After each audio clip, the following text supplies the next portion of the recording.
To build muscle, aim to work out for 30 to 60 minutes, 3 to 5 times a week.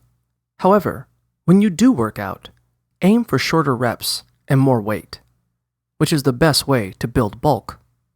Additionally, try to vary your routine every month or so by switching up which exercises you're doing, which will help prevent you from plateauing.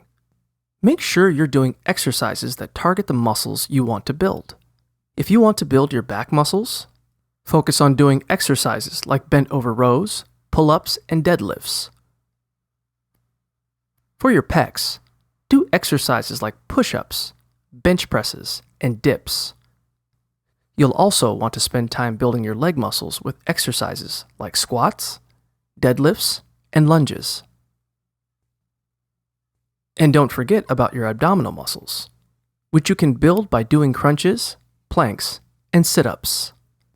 To help your muscles grow, try to finish your workout by drinking a whey protein shake and eat 3 to 4 large meals on days that you exercise.